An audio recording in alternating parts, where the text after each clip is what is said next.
আচ্ছা, ওকে। তো খেয়াল করো, গত ক্লাসে হায়ার ম্যাথের 11.4-এর যতটুকু করিয়েছিলাম,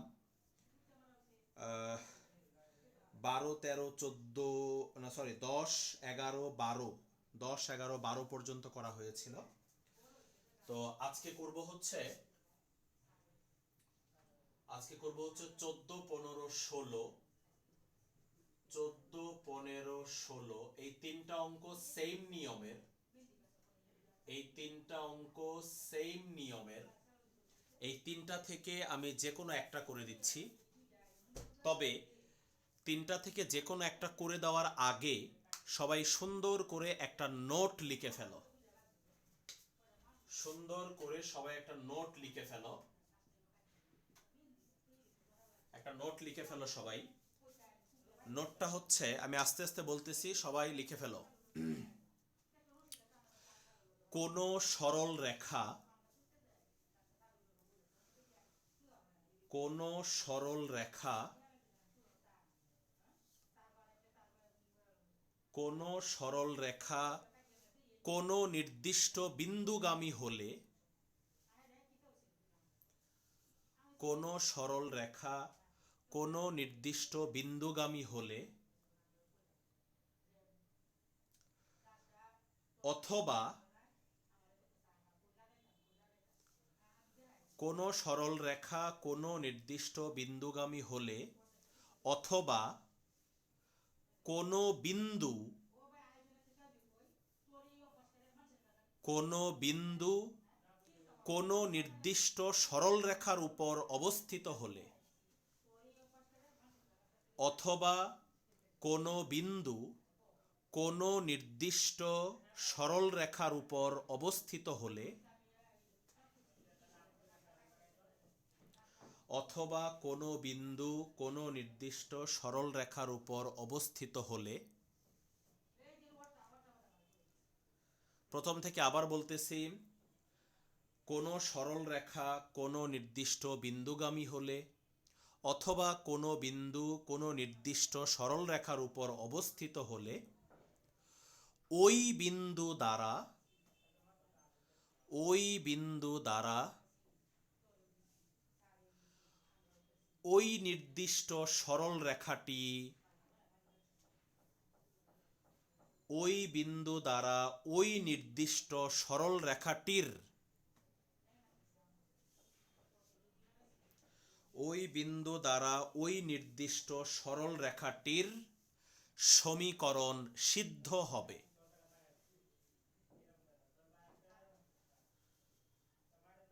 ওই বিন্দু দ্বারা ওই নির্দিষ্ট সরল রেখাটির সমীকরণ সিদ্ধ হবে।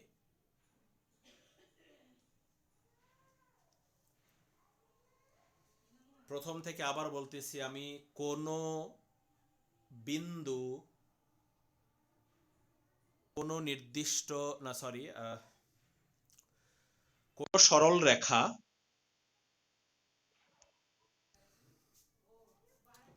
আচ্ছা ওকে, খেয়াল করো সবাই, আমার কথা শুনতে পাচ্ছ আশা করি। তো দেখো, যেটা বলতেছিলাম, যে নোটটা একটু আগে লিখে দিয়েছি তোমাদের, আমার কথা আশা করি শুনতে পাচ্ছ সবাই।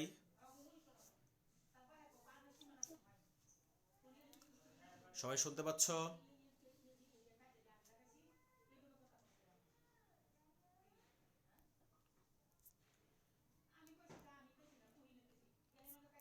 সবাই আমার কথা শুনতে পাচ্ছ? জি স্যার, শুনতে পাচ্ছি। আচ্ছা ঠিক আছে। তো দেখো, একটু আগে যে নোটটা তোমাদের লিখে দিলাম, নোটটা ছিল হচ্ছে, কোনো সরল রেখা কোনো নির্দিষ্ট বিন্দুগামী হলে, অথবা কোনো বিন্দু কোনো নির্দিষ্ট সরল রেখার উপর অবস্থিত হলে, ওই বিন্দু দ্বারা ওই নির্দিষ্ট সরল রেখাটির সমীকরণ সিদ্ধ হবে। তো খেয়াল করো, এই নোটটা একটু বুঝিয়ে দেই, মনোযোগ দিয়ে খেয়াল করো সবাই। নোটের মধ্যে বলেছি যে একটা সরল রেখা যদি একটা বিন্দু দিয়ে যায়, একটা সরল রেখা যদি একটা বিন্দু দিয়ে যায়, মনে করো এই যে এটা একটা বিন্দু, সাপোজ এটা হচ্ছে এ বিন্দু, এই বিন্দুটার স্থানাঙ্ক মনে করো x1, y1। তাহলে খেয়াল করো এই যে সরল রেখাটা দেখতে পাচ্ছ তোমরা বোর্ডে, এই সরল রেখাটা কিন্তু এ বিন্দু দিয়ে গিয়েছে। সরল রেখাটা এ বিন্দুগামী বা সরল রেখাটা এ বিন্দু দিয়ে গিয়েছে। অথবা আমি এই কথাটাকে এভাবেও বলতে পারি যে এই এ বিন্দুটা এই সরল রেখার উপর অবস্থিত। দেখো এই দুইটা কথার মধ্যে কিন্তু কোনো ডিফারেন্স নাই। আবার বলতেছি আমি, সরল রেখাটা এ বিন্দু দিয়ে গিয়েছে, অথবা আমি বলতে পারি যে এ বিন্দুটা সরল রেখার উপর অবস্থিত। দুইটা কথার মধ্যে কিন্তু কোনো ডিফারেন্স নাই, একই। তাহলে আমি নোটের মধ্যে কি লিখে দিয়েছি, যে কোনো সরল রেখা যদি কোনো নির্দিষ্ট বিন্দু দিয়ে যায়, বা কোনো বিন্দু যদি কোনো নির্দিষ্ট সরল রেখার উপর অবস্থিত হয়, তাহলে কি লিখেছি নোটের মধ্যে, যে ওই বিন্দু দিয়ে ওই নির্দিষ্ট সরল রেখাটি সিদ্ধ হবে। ওই বিন্দু দিয়ে ওই নির্দিষ্ট সরল রেখাটির সমীকরণ সিদ্ধ হবে। তো মনে করো এই সরল রেখাটার সমীকরণ হচ্ছে 2x plus 3y equal to 5। এই সরল রেখাটার সমীকরণ হচ্ছে মনে করো এটা। তাহলে কি বলেছি একটু আগে নোটের মধ্যে কি লিখে দিয়েছি, যে এই বিন্দু স্যার দিয়ে, আপনার কথা শোনা যাচ্ছে না, তো নেট সমস্যা। হ্যাঁ শোনা যাচ্ছে স্যার। আচ্ছা ওকে, তো খেয়াল করো যেটা বলতেছিলাম, যে এই বিন্দু দিয়ে এই সরল রেখাটির সমীকরণটা সিদ্ধ হবে।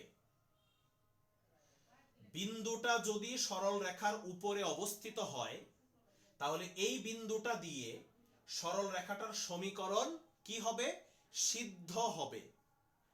এখন সিদ্ধ কিভাবে হয় বা সিদ্ধ কিভাবে করে, এই জিনিসটা একটু বোঝার চেষ্টা করো।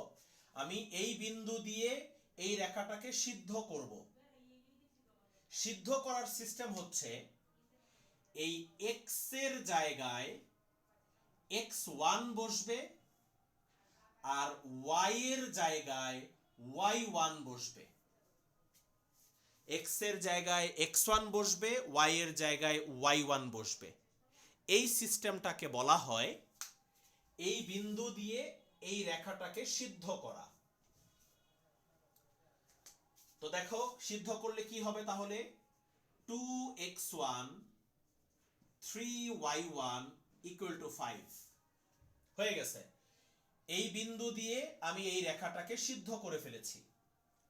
তাহলে বিন্দু দিয়ে রেখাকে সিদ্ধ করা মানে হলো, আবারও বলতেছি, x এর জায়গায় x1 বসবে, y এর জায়গায় y1 বসবে। আর কথাটা আশা করি সবাই বুঝতে পেরেছো, বিন্দু দিয়ে রেখাকে সিদ্ধ করা। এবং এই সিদ্ধটা কখন হবে, বিন্দুটা দিয়ে রেখাটা কখন সিদ্ধ করা যাবে, যখন এই বিন্দুটা এই রেখার উপর অবস্থিত হবে। বিন্দুটা যখন রেখার উপর অবস্থিত হবে, তখন ওই বিন্দুটা দিয়ে ওই রেখাটাকে সিদ্ধ করা যাবে। যেমন আমি একটা এক্সাম্পল দেই, ছোট্ট একটা এক্সাম্পল দেই, তোমরা একটু সবাই লিখে ফেলো, এক্সাম্পলটা সবাই লিখে ফেলো। ছোট্ট একটা এক্সাম্পল দিয়ে আর একটু ক্লিয়ার করতেছি ব্যাপারটাকে। যেমন মনে করো 5x minus 2y equal to 6 রেখাটি -2, 1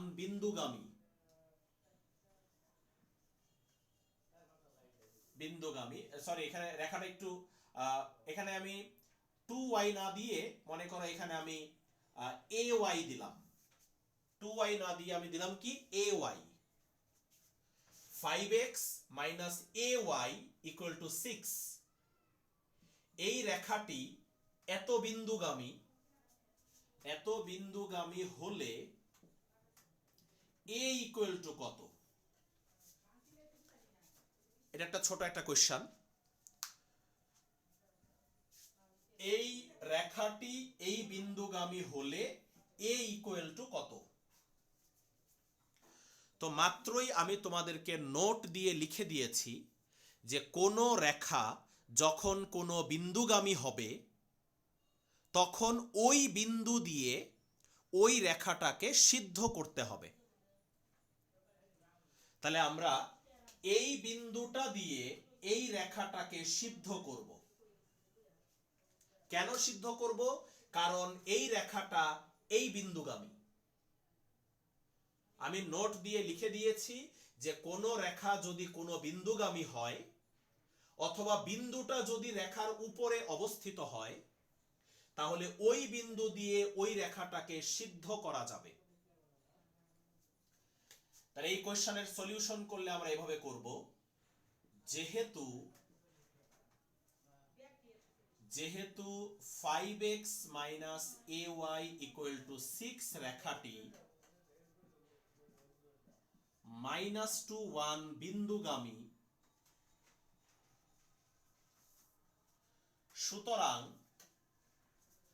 সুতরাং আমরা কি করব? সুতরাং এই বিন্দুটা দিয়ে এই রেখাটাকে সিদ্ধ করব। সিদ্ধ কিভাবে করে একটু আগে বলেছি। সিদ্ধ করার সিস্টেম হচ্ছে x এর জায়গায় x1 বসবে, y এর জায়গায় y1 বসবে। এখানে x1 কোনটা? এই যে -2 হলো x1 আর এই 1 হচ্ছে y1।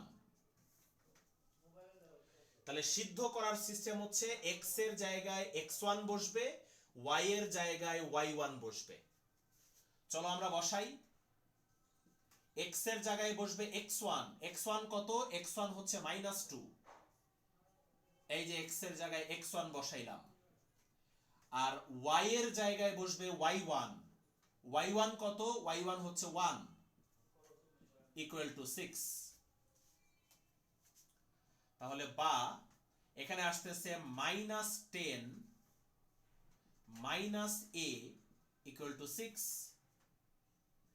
বা -a = 6 + 10 বা -a = 16। তার মানে a = হবে -16। এই বের হয়ে গেছে, a এর মান বের হয়ে গেছে। সবাই কি জিনিসটা বুঝছো নাকি বুঝো নাই? বুঝছি স্যার। তাহলে এই অঙ্কটা করার উদ্দেশ্য ছিল একটাই। এই অঙ্কটা করার উদ্দেশ্য ছিল তোমাদেরকে এই জিনিসটা বোঝানো যে যখন কোনো রেখা কোনো বিন্দুগামী হবে অথবা কোনো বিন্দু যখন কোনো রেখার উপর অবস্থিত হবে তখন ওই বিন্দু দিয়ে ওই রেখাটাকে সিদ্ধ করতে হবে বা ওই বিন্দু দিয়ে ওই রেখাটাকে সিদ্ধ করা যাবে। এই বেসিকটা বোঝানোই ছিল এই অঙ্কটা করার উদ্দেশ্য। তাহলে মনে রাখবা এটা এই চ্যাপ্টারের খুবই ইম্পর্টেন্ট একটা টপিক। কোনো সরল রেখা যখন কোনো বিন্দুর উপর দিয়ে যাবে বা যখন কোনো বিন্দু কোনো রেখার উপর অবস্থিত হবে তখন ওই বিন্দু দিয়ে ওই রেখাটাকে আমরা সিদ্ধ করতে পারবো। ওকে, এবার চলো এই 14, 15, 16 এই তিনটা অঙ্কের মধ্যে যে কোনো একটা অঙ্ক আমি তোমাদের করে দিচ্ছি। 14, 15, 16 এই তিনটা অঙ্কের মধ্যে যে কোনো একটা করে দিচ্ছি। 15 নাম্বার অঙ্কটা করব। 15 নাম্বার। সবাই একটু যার যার বইটা বের করো। বইটা বের করে কোশ্চেনটা দেখো। 15 নাম্বার দেখো লেখা আছে k² 2k বিন্দুগামী এবং 1/k ঢাল বিশিষ্ট রেখার সমীকরণ বের করো। এই যে 15 নাম্বার কোশ্চেনের প্রথম অংশটা এটা কিন্তু গত ক্লাসেই আমি তোমাদের বুঝাইছি। গত ক্লাসে তোমাদেরকে সরল রেখার সমীকরণ বের করার কয়টা সূত্র লিখে দিছিলাম? কে বলতে পারবে? গত ক্লাসে সরল রেখার সমীকরণ বের করার 3টা সূত্র লিখে দিয়েছিলাম। ওই 3টা সূত্রের মধ্যে প্রথম সূত্রটা কি ছিল? প্রথম সূত্রটা ছিল এরকম, y minus y1 equal m into x minus x1। এইটা ছিল সূত্রটা, প্রথম সূত্রটা। এই সূত্র দিয়ে আমরা সরল রেখার সমীকরণ নির্ণয় করে থাকি। কখন কখন এই সূত্র দিয়ে সরল রেখার সমীকরণ বের করি? গত ক্লাসে কিন্তু আমি সুন্দর করে বুঝাই দিছিলাম, তিনটা সূত্র লিখে আমি বলে দিছিলাম কোনটা কখন ইউজ করবা। এই সূত্র দিয়ে সরল রেখার সমীকরণ বের করব যখন একটা বিন্দু দেওয়া থাকবে আর সরল রেখাটার ঢাল দেওয়া থাকবে।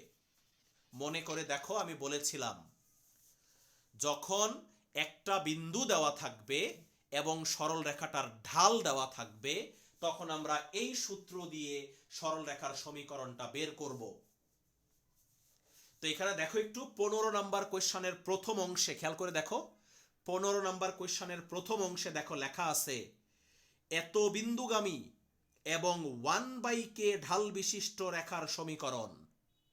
তার মানে একটা বিন্দু দেওয়া আছে এবং দেখো ঢাল দেওয়া আছে এবং রেখাটার সমীকরণ নির্ণয় করতে বলেছে। তাহলে এই সূত্রটা দিয়ে আমরা রেখাটার সমীকরণ নির্ণয় করে ফেলব। চলো লিখি, দেওয়া আছে, এটা কিন্তু গত ক্লাসের অঙ্ক। দেওয়া আছে রেখাটি k square, 2k বিন্দুগামী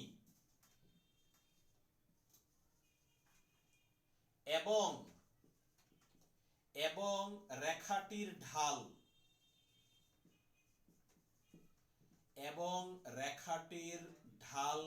m equal to কত দেওয়া আছে? 1/k। দেখো রেখাটার ঢাল m ইকুয়াল টু দেওয়া আছে 1/k। এবার আমরা রেখাটার সমীকরণ নির্ণয় করব। সুতরাং রেখাটির সমীকরণ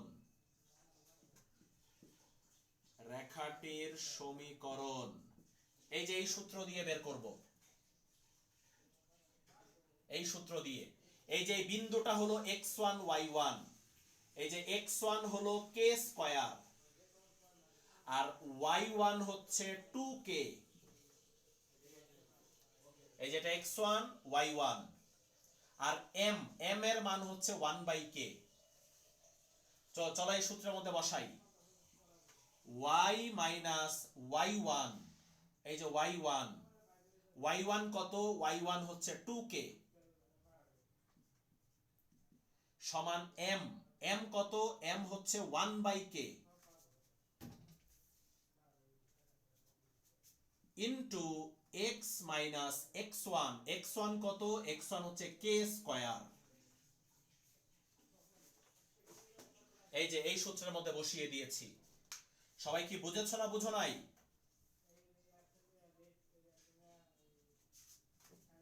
বুঝছি। এখন দেখো এটাকে আমরা ক্যালকুলেশন করব। 1 মাইনাস 2k আর এই 1/k দিয়ে গুণ করো, 1/k দিয়ে গুণ করো, তাহলে হবে x/k মাইনাস k। এখন কি করব? x কে এই পাশে আনবো। এই যে দেখো x কে এই পাশে নিয়ে আসছি আর 2k ওই পাশে নিয়ে যাব। এই যে 2k ওই পাশে নিয়ে গেলাম। এখন খেয়াল করো, এই পাশে লসাগু হবে, লসাগু হলো k, তাহলে এখানে হবে ky মাইনাস x আর এই পাশে থাকবে k।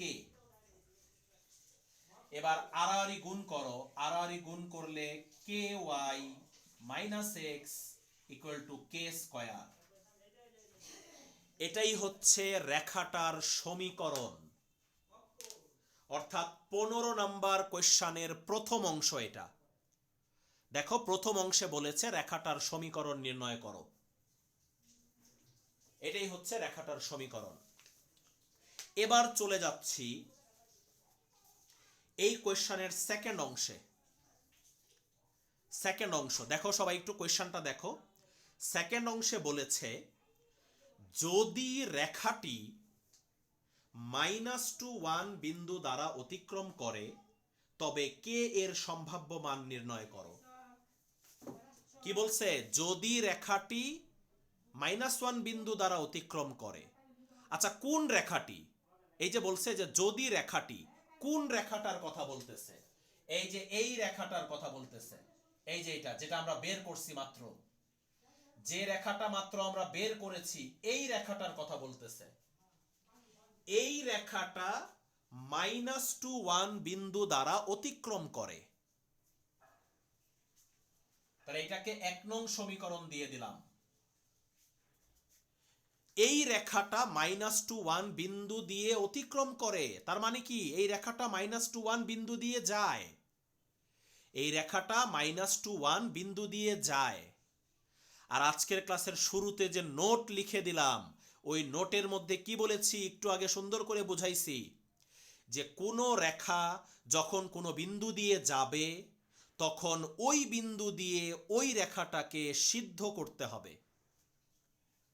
তাহলে এখানে কোশ্চেনে বলে দিয়েছে যে এই রেখাটা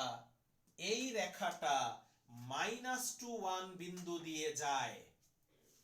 এই রেখাটা -1 বিন্দু দিয়ে যায়। তার মানে এই -1 বিন্দু দিয়ে আমরা এই রেখাটাকে সিদ্ধ করব। আশা করি সবাই ব্যাপারটা ভালো করে বুঝতে পেরেছ। যখন কোনো রেখা কোনো বিন্দু দিয়ে যাবে, তখন ওই বিন্দু দিয়ে ওই রেখাটাকে সিদ্ধ করতে হবে। এখানে কোশ্চেনে বলে দিয়েছে যে এই রেখাটা এই বিন্দু দিয়ে যায়, তার মানে আমরা এই বিন্দু দিয়ে এই রেখাটাকে সিদ্ধ করব। তো লেখো, যেহেতু 1 নং রেখা বা 1 নং রেখাটি -1 বিন্দুগামী, যেহেতু 1 নং রেখাটি -1 বিন্দুগামী, তাহলে এই -1 বিন্দু দিয়ে আমরা এই রেখাটাকে সিদ্ধ করব। তো একটু আগেই বলেছি সিদ্ধ করার সিস্টেম কি? সিদ্ধ করার সিস্টেম হচ্ছে x এর জায়গায় x1 বসবে, y এর জায়গায় y1 বসবে। এটা হচ্ছে সিদ্ধ করার সিস্টেম। এই যেটা x1, এই -2 হলো x1, আর y1 হচ্ছে এটা 1। তাহলে এটা দিয়ে এই রেখাটাকে চলো সিদ্ধ করে ফেলি। খেয়াল করো, k ইনটু, এই যে দেখো এখানে আছে y, এই যে y এর জায়গায় কি বসবে? একটু আগে বলছি y এর জায়গায় বসবে y1। এখানে y1 কত? y1 হচ্ছে 1, y এর জায়গায় y1। ওকে, তো খেয়াল করো সবাই, যেটা বলতেছিলাম যে এই বিন্দুটা দিয়ে আমরা এই রেখাটাকে কি করব? সিদ্ধ করব। কিভাবে সিদ্ধ করব? x এর জায়গায় x1 বসাবো, y এর জায়গায় y1 বসাবো। চলো বসায় ফেলি। এই যে দেখো k ইনটু, এই যে এই y এর জায়গায় কি বসবে? y এর জায়গায় বসবে y1। y1 কত? y1 হচ্ছে 1। এই যে y এর জায়গায় y1 বসায় দিলাম। মাইনাস x এর জায়গায় কি বসবে? x এর জায়গায় বসবে x1। x এর জায়গায় x1। x1 কত? x1 হচ্ছে -2। x1 কত? x1 হচ্ছে -2। তাহলে এখানে হবে -2 ইকুয়াল টু k স্কয়ার। একটু বলো সবাই বুঝছো নাকি বুঝো নাই? জি স্যার, বুঝছি। আচ্ছা, এবার এখান থেকে আমরা k এর মান বের করব। এখান থেকে কার মান বের করতে বলেছে? দেখো কোশ্চেনে k এর মান বের করতে বলেছে। তো লেখো বা k plus 2 equal two k square, বা এটাকে আমরা লিখতে পারি k square minus k minus 2 equal to 0। k square minus k minus 2 equal to 0। এবার আমরা এটাকে মিডল টার্ম করে ফেলতে পারি। এবার আমরা এটাকে কি করে ফেলবো? Middle term. দেখো মিডল টার্ম যদি করি তাহলে হবে K square minus 2k plus K minus 2 equal to 0, বা কে কমন তাহলে হবে K minus 2 plus 1 common K minus 2 equal to 0, বা K minus 2 into K plus 1 equal to 0। এবার আলাদা করে ফেলো, কে মাইনাস 2 ইকুয়াল টু 0 অথবা কে প্লাস 1 ইকুয়াল টু 0। তাহলে এই যে আমরা কে এর মান পেয়ে গেলাম, একটা হচ্ছে 2 আর আরেকটা কে এর মান হচ্ছে -1। শেষ। এটাই বের করতে বলেছিল, কে এর মান নির্ণয় করো, 2 আর -1। সবাই কি অঙ্কটা ভালো করে বুঝেছো?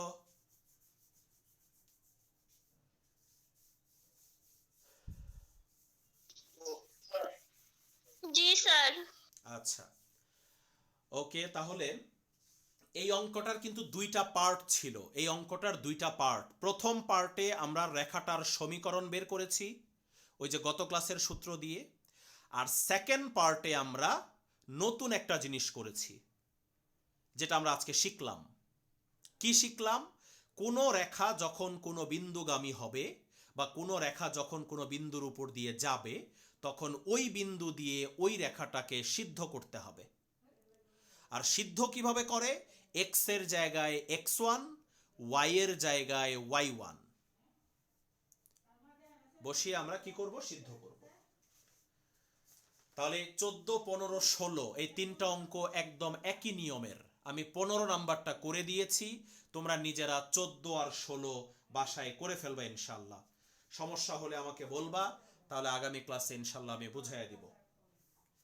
আচ্ছা,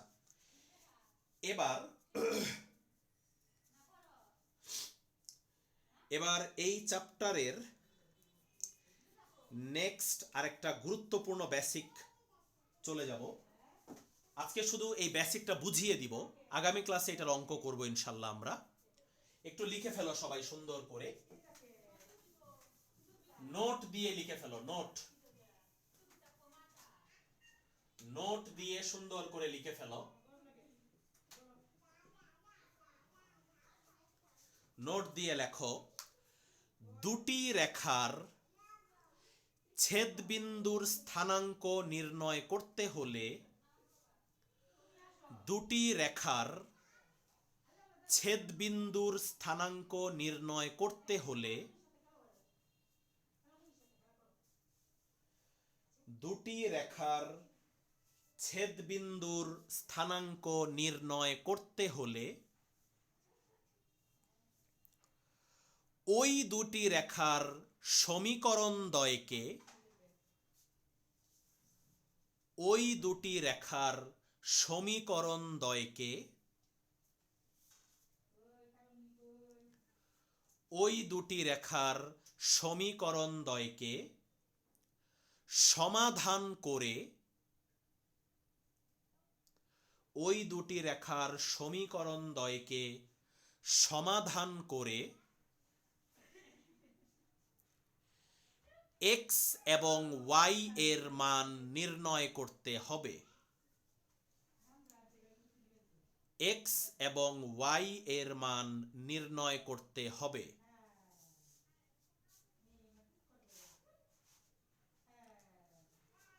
আবার প্রথম থেকে বলতেছি, দুটি রেখার ছেদবিন্দুর স্থানাঙ্ক নির্ণয় করতে হলে ওই দুটি রেখার সমীকরণদ্বয়কে সমাধান করে এক্স এবং ওয়াই এর মান নির্ণয় করতে হবে। সবাই কি লিখতে পেরেছ? জি স্যার। জি স্যার। এবার আমি একটা ছোট্ট এক্সাম্পল দিয়ে শেষ করব আজকের ক্লাস। একটা কোয়েশ্চেন লিখে ফেলো সবাই। 2x plus 5y equal to 3 এবং x minus 3y equal to 5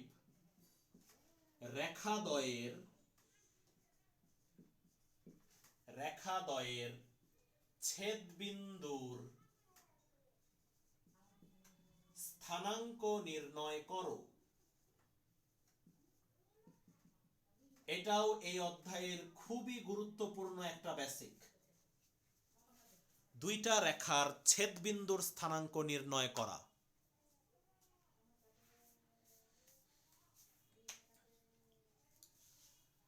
তাহলে চলো এই অঙ্কটার সমাধান করে ফেলি। মাত্র যে নোটটা লিখে দিয়েছি তোমাদের, ওই নোটের মধ্যে লিখেছি যে দুটি রেখার ছেদবিন্দুর স্থানাঙ্ক নির্ণয় করতে হলে ওই দুইটি রেখার সমীকরণ দ্বয়কে সমাধান করে x এবং y এর মান নির্ণয় করতে হবে।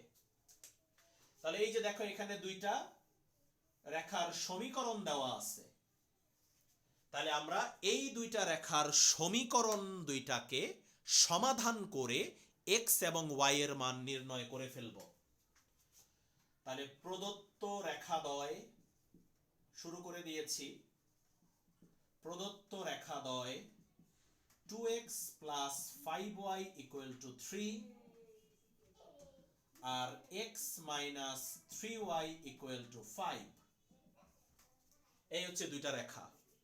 এই দুইটা রেখার ছেদবিন্দু নির্ণয় করার জন্য আমরা কি করব? এই দুইটা রেখাকে সমাধান করব।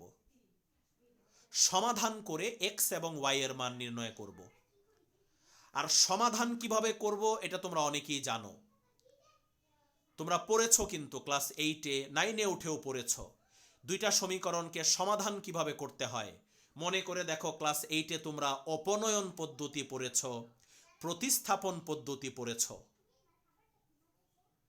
তাহলে এই দুইটা সমীকরণকে তুমি প্রতিস্থাপন পদ্ধতিতে অথবা অপনয়ন পদ্ধতিতে যে কোনো পদ্ধতিতে তুমি সমাধান করবা, করে x এবং y এর মান নির্ণয় করবা।